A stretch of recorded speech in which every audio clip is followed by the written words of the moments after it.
The widely circulated video viewed online by millions around the world showing the Tibetan spiritual leader and Nobel Peace Laureate, the Dalai Lama, has opened him up to scrutiny. The video was captured in February at a public event held in northern India, and it shows the spiritual leader kissing a young boy on the lips and then asking him to perform what could be considered as an inappropriate act. After an outcry this week, his office released a statement in which he apologized to the boy and his family, as well as his many friends across the world, for the hurt his words may have caused, as he often teases people he meets in an innocent and playful way. He regrets the incident, the statement goes on to say.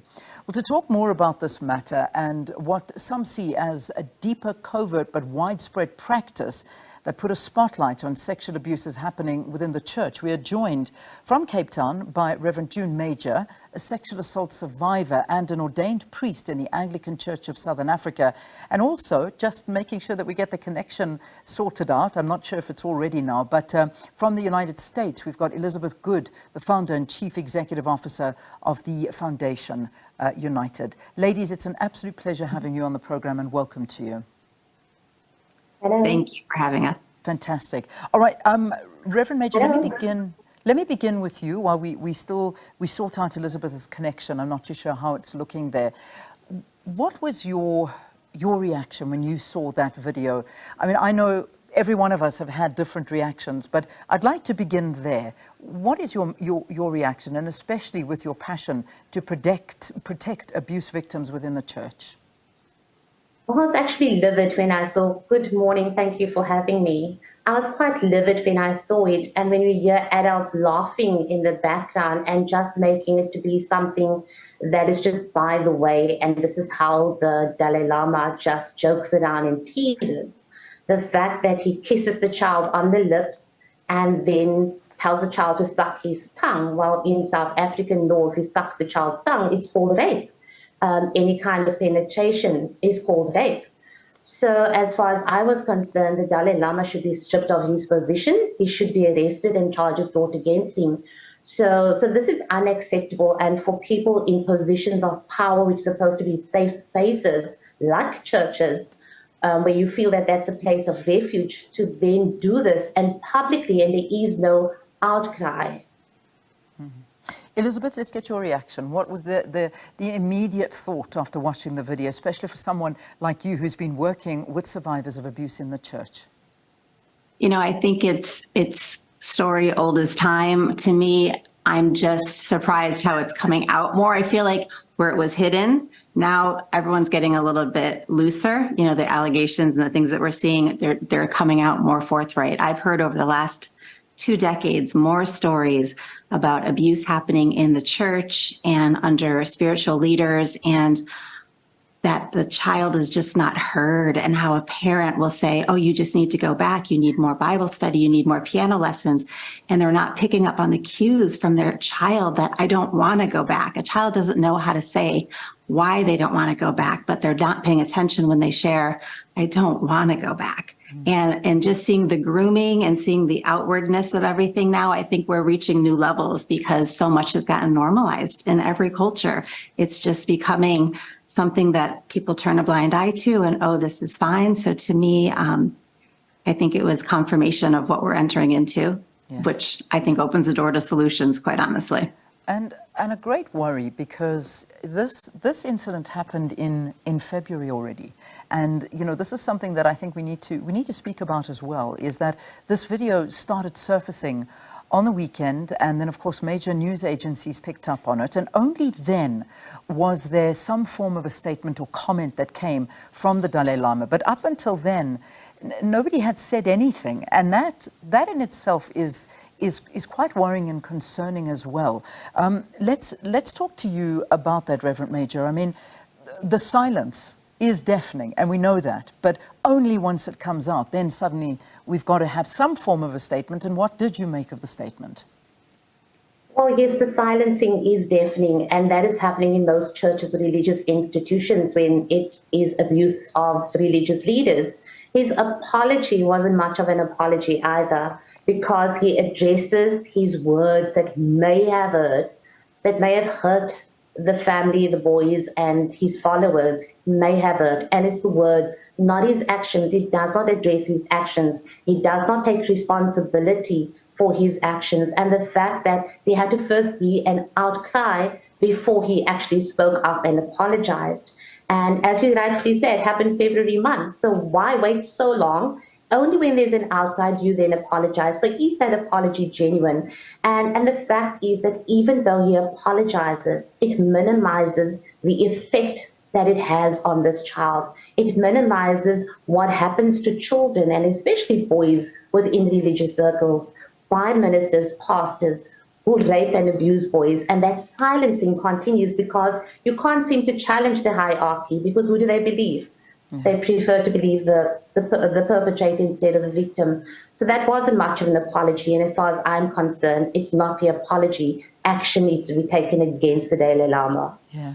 And I mean, there's been a lot of explaining away and just saying, he's always very playful, and this is just the way that he has fun with people. But Elizabeth, let me ask you this. I mean, the initial request from the boy and his family was to get a hug from the spiritual leader. Then it led to a kiss on the cheek, then a kiss on the lips, and then the Dalai Lama asking him to suck his tongue. And you actually see this young boy not knowing what to do, but leaning his forehead forward, and just it was a very uncomfortable moment. I mean, I felt that way. That's my personal feelings, and people have got their own ways. But when we talk about the respect to children's privacy and their boundaries, is there enough given? And the bottom line is, I mean, you work with survivors of this kind of sexual assault, and I'm calling it sexual assault. I don't know if I'm correct in saying that. I mean, perhaps you can correct me here. But how often is this happening? And is this in fact assault?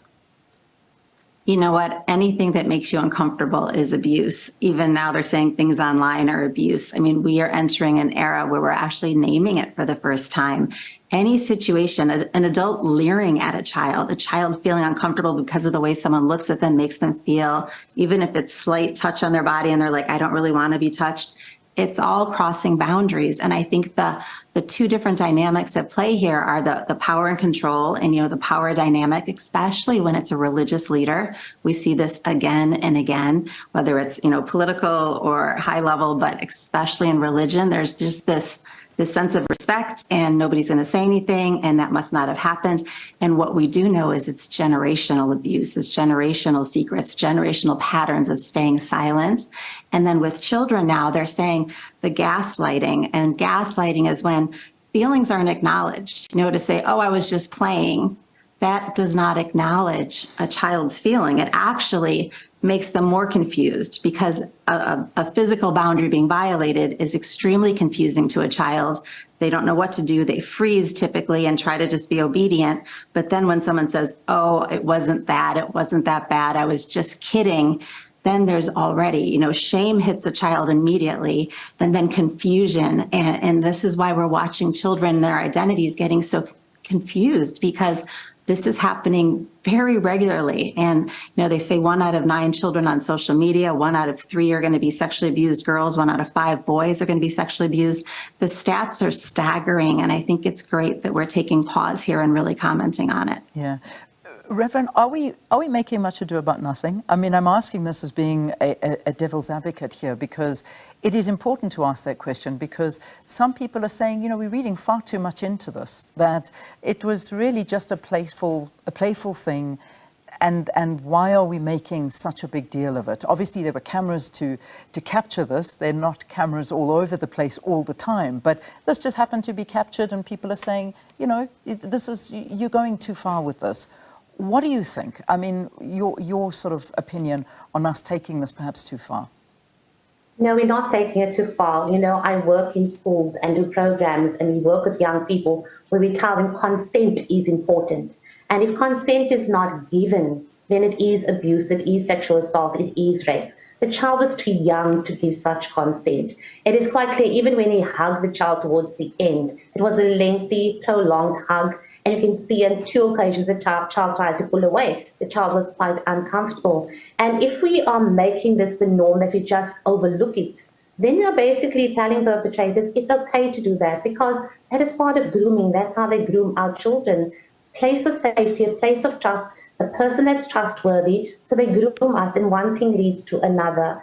And we need to make sure that our children are safe and the adults that were present are just as guilty for laughing it off as well. So no, we're not taking it too far, because if it happens to a child and they're saying, oh, well, it's just a religious leader, it's a pastor, it's a priest, it's a bishop, then if a child is in that situation here in South Africa or anywhere else in the world, then the child will say, oh, but it's okay, because that's what they said about the Dalai Lama. Mm-hmm. And it's not okay. Yeah. So we've not taken it too far. In fact, we need to take it further. Yeah, Reverend, I'm not too sure of what your story is, and it's not necessary for you to discuss this. But I know that this is you do speak from a place of experience, unfortunately. But what did this do to your perception of religious institutions? It honestly took all trust away. Because, we see church as the people, but here we see church as the institution. And it's completely, to me, it was soul murder. It was the murder of my soul. And many times when a priest or pastor rapes someone, whether it's a child, in my case, as an adult, many times they question God, they turn away from God. There's alienation.